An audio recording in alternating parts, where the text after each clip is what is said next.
E-mail enviado por Vera Rifan, de Marília, São Paulo. O garotão de 15 anos chega em casa, dirigindo um carro esporte, último tipo. Os pais se assustaram. Diz, quem é esse carro? Eu comprei daquela senhora de óculos, mora lá no fim da rua. Quanto é que custou esse carro, menino? Aí ela me cobrou 15 reais. 15 reais? Não é possível. Ficou doido da vida, foi na casa da senhora de óculos, saber o que queria dizer aquilo. Aí a senhora explicou. É muito simples, meu cavalheiro, é verdade, meu senhor. 15 reais. Hoje de manhã, quando eu acordei, descobri que o meu marido fugiu para os Estados Unidos com a secretária. Me deixou um bilhete pedindo para eu vender o carro dele e mandar o dinheiro da venda. Que vingança, que vingança. Um homem tão doce não merece uma vingança dessa. Vocês, mulheres, fariam isso? Com certeza. Pior. Nossa. Preciso tomar cuidado. Ele é urologista da Santa Casa de São Paulo. Vai falar sobre HPV. Júlio...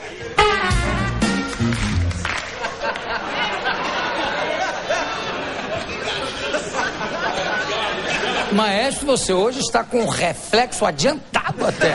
Rapidinho. Eu vou conversar com o doutor Júlio José Máximo de Carvalho. Pode vir.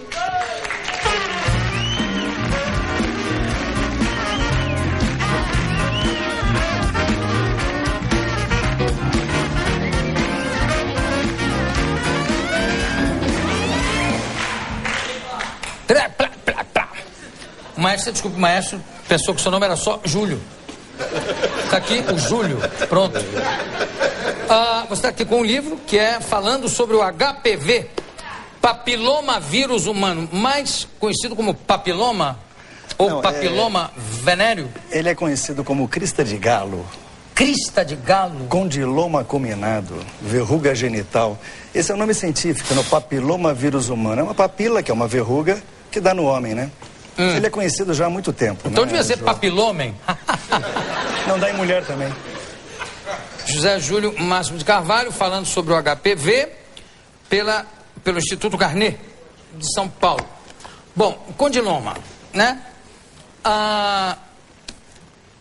Não só, ele só é transmitido sexualmente? Não. Não, né? É uma doença basicamente sexualmente, mais de 90% dos casos. Nós temos situações interessantes em que pode não ser transmitido sexualmente, né? Eventualmente por fômites. Fômites são qualquer objeto de uso pessoal, como roupa íntima, sabonete. Nós temos um caso interessante até de criança que se contaminou com escova de dente, de uma pessoa contaminada. Mas a verruga nasce aonde? Ela pode nascer no genital da mulher, no genital do homem. Não, dessa criança que na criança, esse caso foi interessante, que foi uma visita que eu fiz numa unidade da prefeitura e tinha um dentista no grupo que eu visitei, perguntando para ele, nossa, no dentista, o que você pegou de doença venérea aqui, né, de casos, né? Eu peguei uma criança com verruga na boca. Nossa, e aí? Não, nós chamamos o grupo todo, a mãe tinha verruga na boca, o pai tinha verruga na boca, o outro irmãozinho tinha verruga na boca, ela também tinha, e ficou aquele clima, né? Aí foram descobrir que eles eram pobres e usavam a mesma escova de dente. Então, nesse caso, fômites, quer dizer, um objeto que pode estar transmitido. Quem tinha verruga era a mãe, inicialmente. Mas quem é que tinha inicialmente? A mãe? A mãe ela era mulher da vida, profissional do sexo há muito tempo, tinha abandonado e ela tinha então essa infecção, acabou passando para a família toda, através da escova de dente. Mas a origem sempre é sexual? Não, né? 99%, a maioria dos casos. Mas não necessariamente? Não necessariamente, mas a maioria é. Porque às vezes há casos até de briga de casal e tudo. Isso, é porque esse vírus ele é diferente dos outros, Jô, porque, por exemplo, você pega uma gonorreia, depois de 3 dias de contato aparece a secreção. Esse não, esse ele pode ficar incubado por meses, então de repente, eu tenho até uma historinha que eu conto. Vamos supor que tem um casal que hoje o homem tem infecção. Então, há 1 ano atrás. Ele tem infecção, aí ele passa para a companheira dele. Ele, depois de 6 meses, eliminou a infecção sozinho. A mulher dele tem. Se ela for para exame, pode, alguma porcentagem dos casos pode acabar sem tratamento. Essa mulher, eles vão no ginecologista e ela vai no urologista, ela tem a doença, ele não tem. A culpa é dela? Não, foi ele que pegou e passou e eliminou. Quanto tempo ele pode ficar incubado sem se manifestar? Então, ele pode, o período de incubação chega a 8 meses. Nós temos casos que duram anos, 10 anos até, porque ele pode ficar na fase que a gente chama de latente. Ele sem dar sintoma nenhum, ele está latente. É muito comum em mulheres, por exemplo, menopausadas. Agora, no caso dele, pegou novamente dela o condiloma, não? Quando esse vírus, são mais de 100 tipos virais. Então, um vírus é que nem gripe, você pega uma vez só, a não ser que você não tenha eliminado. Se você eliminou imunologicamente, você não pega mais esse. Não pega mais. Você pega outro, tem mais de 99 ainda, né? A chance é boa. Então, são mais de 100 tipos virais. Falam também, quer dizer, aliás, falam não, sabe-se que é possível que o condiloma seja um agente que facilite o câncer de útero na mulher, é verdade?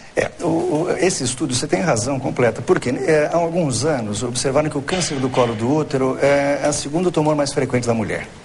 Aí foram tentar estudar por que isso, se tem algum bichinho relacionado a algum vírus. E primeiro estudar foi o da herpes. E o vírus da herpes não tinha nada a ver. A hora que foram pegar o HPV, ele está em mais de 100% dos casos de câncer do colo uterino. Então, se eu pegar uma mulher que tem câncer do colo e for pesquisar HPV, ela tem HPV.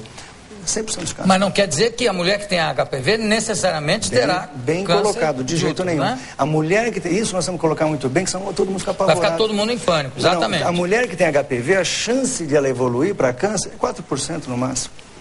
Então, quer dizer, só para tranquilizar. Então, isso é para tranquilizar. Isso agora, aqui são papos que a gente leva. Mas a mulher que tiver tendência, em menos de um ano ela pode evoluir, dependendo do tipo viral, da imunidade dela. Não, eu estou falando que como é realmente um bate-papo de utilidade pública, para esclarecer, porque senão dá um pânico. Não, então, né, todo mundo que tem condiloma tem câncer de útero. Não, o percentual, como você disse, é baixo. Em relação, né? Mas nós não podemos esquecer que, apesar disso tudo, a estatística de câncer do colo é muito alta.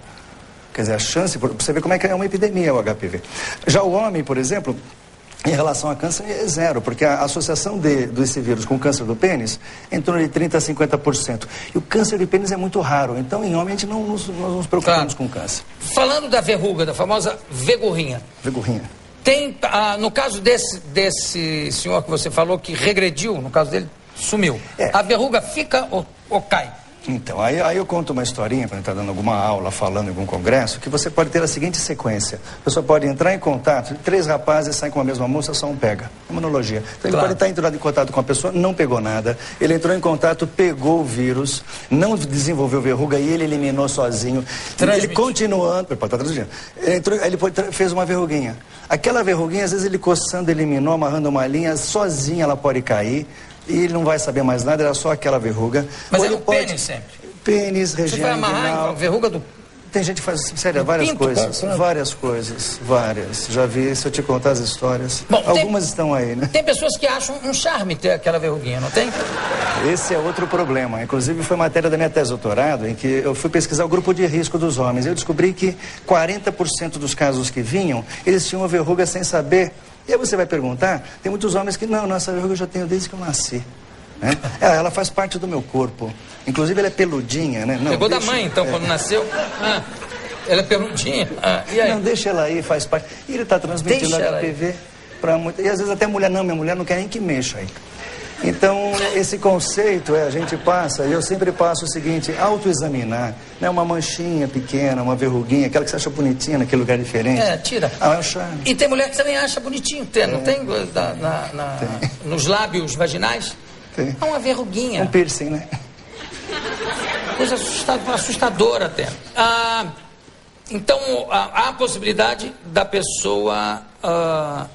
pegar 2 vezes o condiloma, né? Pode. Já que são diferentes. São diferentes. Ele pode ter pego e demorou para tratar, quer dizer, ele não eliminou aquele vírus. Naquela sequência que eu estava falando, de repente, alguns precisam de muitos tratamentos, e no finalzinho tem aquele paciente que ele nunca vai eliminar esse vírus. É aquele paciente que é HIV positivo, imunodeprimido, toma corticoide. Então ele sempre vai viver com aquilo, você vai retirando as verrugas temporariamente. Como é que você retira essa verruga hoje em dia? Então, existem vários tipos de tratamentos, né? Todos eles com algumas indicações precisas, né? Hoje nós temos eletrocautério, nós temos laser, nós temos cremes que atuam imunologicamente, nós temos comprimidos que melhoram a imunidade. Isso. Como é que é esse creme? São cremes que você passa para estimular a imunidade, estimula a imunidade local e aproveita ao mesmo tempo elimina a verruga e elimina as chances pequenas que estão aparecendo. Mas esse creme não elimina o pênis também, não é? Não queima? Pode eliminar. Existem alguns, né? Existem uns que são para estimular a imunidade, existem outros que são para cauterizar mesmo. Eu tenho alguns casos, pedindo para trazer algumas fotos, eu me recusei, Jô. Porque na última apresentação que eu fiz para público leigo, teve uns rapazes que saíram passando mal, né? Então tem uma dessas fotos em que o pênis, ele ficou sem a pele toda. Porque o paciente, ele achou que... A gente orienta, olha, passa por 4 horas e depois você lava, né? Mas o paciente, o brasileiro é complicado, ele acredita que às vezes ele tem ideias, né? Então ele acha que se deixar mais tempo vai queimar o bicho, né? E ele deixou mais tempo, queimou toda a pele do pênis, né? Às vezes eles tem uns que resolvem passar pasta de dente. Pasta de dente? Mas eu já tratei, doutor, já pus pasta de dente. Eu falei, então traz, eu estava com pasta de dente. Inclusive uma pessoa conhecida minha. Mas, por exemplo, se a pessoa errar a verruga, né? Porque o pênis é um bicho traiçoeiro, né? Ele... De repente, ele muda de tamanho. Você está tratando dele de um jeito, aí de repente ele aumenta ou ele encolhe, pá! É pomada, né? A pomada se alastra pelo pinto e fura o pinto. Tem pomadas, por exemplo, que se você orienta a passar até com palito de dente para você colocar em cima da lesão, né, para você não ter escorrer que queima. E aí, alastra. E se isso não for orientado, o paciente acaba se traumatizando, porque a pessoa... Mas tem outros métodos de tirar essa verruga. Você pode cauterizar. Hoje, com laser, você consegue retirar lesões. É mais humano, inclusive, né? Né? Você inventou uma pinça? Não é que eu inventei, né? Para fazer biópsia. Eu, na verdade, quando eu colhi os exames, eu fazia o exame num paciente, eu sou urologista tratando de homens, né? Eu tinha muita dificuldade, porque é tudo televisionado, né? Um aparelho que está na TV, o paciente acompanha o vídeo. E as lesões são pequenas, eu tenho dificuldade em colher com as duas mãos. Então nós temos várias tesourinhas microcirúrgicas que a gente utiliza. E eu percebi que precisava ser uma que pegasse só naquele lugarzinho. E o pênis é diferente da vagina, né? Como você falou. Põe diferença nisso. E viva a diferença. Graças a Deus, Henrique. Mas aí... Eu sempre falo, quando eu dou aula para o 4º ano em Santa Casa, nos congressos, a vagina ela é interiorizada e ninguém olha a vagina, o homem não olha. Agora o pênis, toda mulher sempre dá uma olhadinha, né? Mas o homem não olha a vagina? De cara não, a mulher olha. A mulher olha. Então, se tiver alguma coisinha diferente, ela já passa mal, né? Tá com dor de cabeça, quer ir embora. Um pênis com 2 cabeças, uma é uma verruga, a outra... A mulher, tchau. Então a ideia de fazer essa pinça era para você chegar próximo ao pênis, né? Bem distante dele até, né? Ela é longa. E que você tire um material suficiente para fazer o teste sem causar lesão, sem causar cicatriz. Mas que essa verruga já não está ali? Não, mas às vezes a lesão é muito pequena. Cadê tá aí a pinça? Tá aqui, eu trouxe. Tá com você? Deixa eu ver a pinça. Tá limpa? Eu não tenho certeza. Aqui, ó, inclusive você tira um pedacinho, esse pedacinho é o suficiente. Olha, fica tranquilo. Coisa ameaçadora isso, hein? Entra o próximo! Olha que coisa terrível isso. Aí pega, aí tem uma boquinha, olha só, pega aqui, olha só, Julinho, ó, tá vendo? Tem uma boquinha, ó, vai, tá vendo? Deixa eu ver se eu consigo fazer sem... Prende tua pele, você vai ver que ela não morde muito, né? Que machuca. É só um pedacinho, você tira a pelezinha, não estraga a pinça, né? Nossa, olha. Não estraga a pinça, viu? Não tô estragando, imagina. Nossa, mãe. Você tira a casquinha dela, você tira um pedacinho.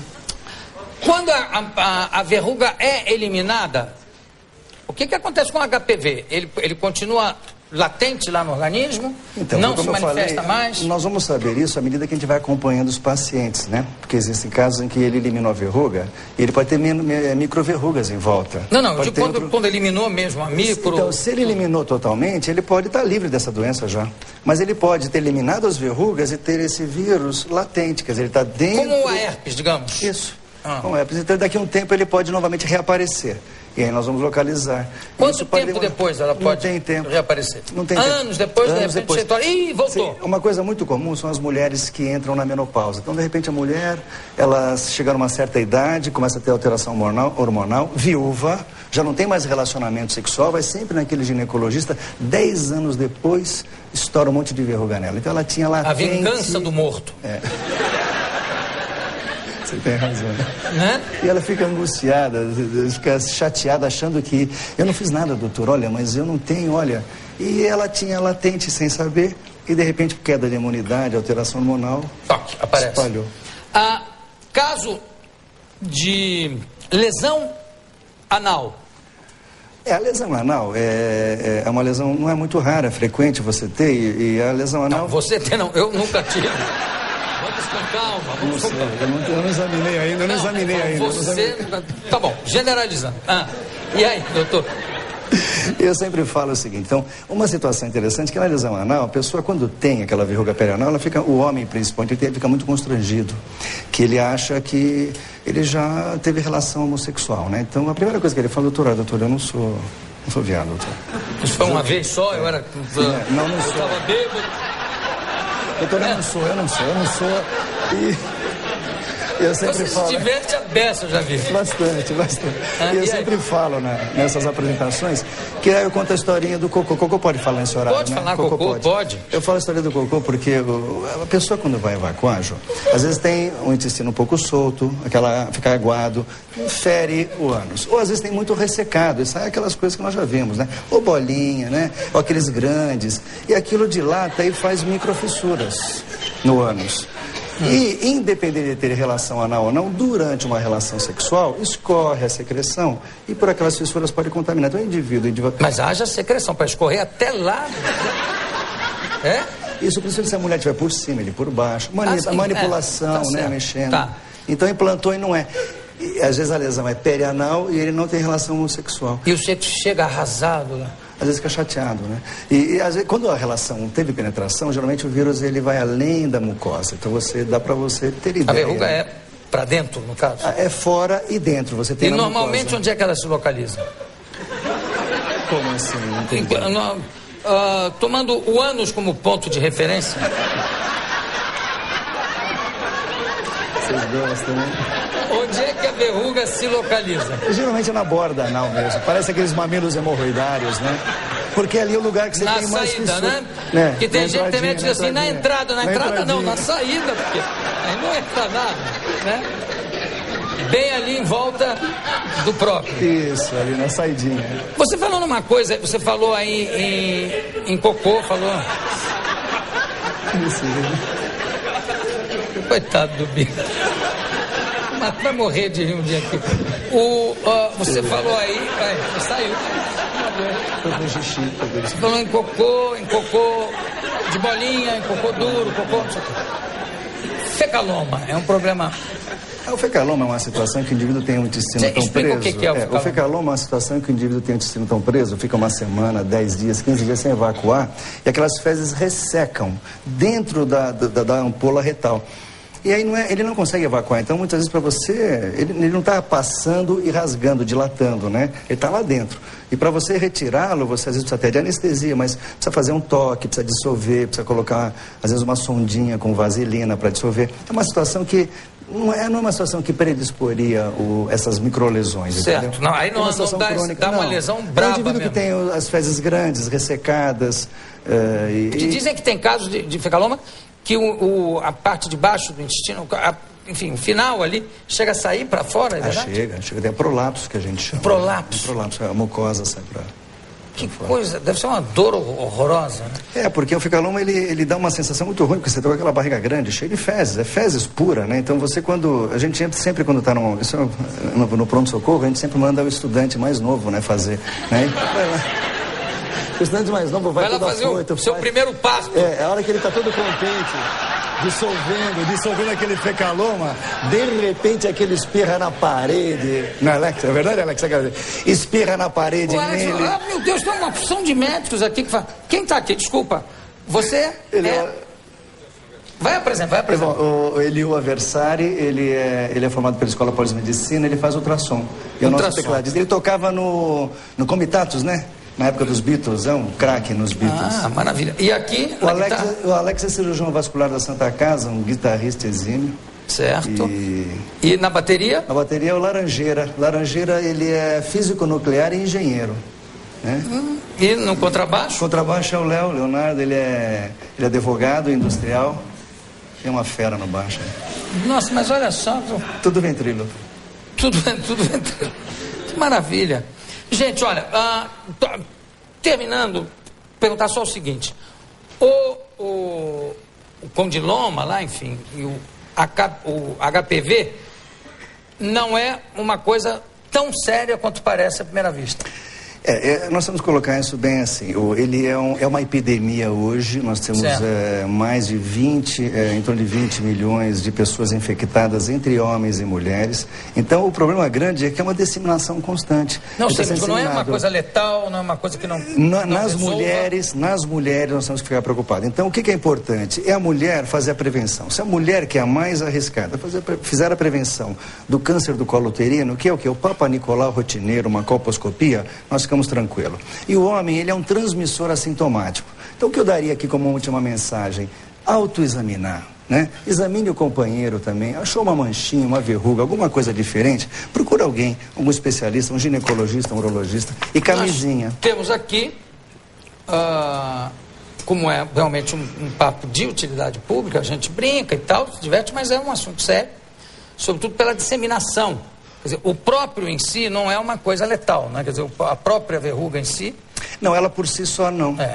No caso da mulher, que ela pode contribuir para um câncer de colo de útero. E o homem está naquela verruga, ele está transmitindo. O homem é o transmissor. Outra coisa que eu acho interessante deixar, Jô, eu tive a oportunidade de participar na Secretaria Municipal de Saúde no treinamento de 15 unidades. Então, hoje em São Paulo, em cada bairro, existe uma unidade preparada para atender a população. Esse exame é feito gratuitamente, as DSTs são atendidas gratuitamente, é fornecido medicamento gratuito e camisinha. Então, acho que é importante como atividade pública. Está aqui, olha. Informações sobre exame e tratamento gratuitos das doenças sexualmente transmissíveis. Instituto Garnet, telefone em São Paulo, 3832-0505. Já tem 8 rapazes ali tomando nota do telefone. E eu pensei que era bonitinho, agora que eu estou vendo que não. 3832-0505. Lá eles podem ter informação das unidades. Lá não é unidade, lá é um instituto. E quem quiser algum endereço de algum bairro, a gente pode fornecer as unidades municipais que possam ter. Muito obrigado, obrigadíssimo pela sua presença. E agora o doutor Júlio José Máximo de Carvalho vai se unir ali à banda. Como é o nome da banda? Tem nome? É Rock Revival. Rock Revival? Rock Revival, obrigado. Que chique. Obrigadíssimo, querido.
Obrigadíssimo.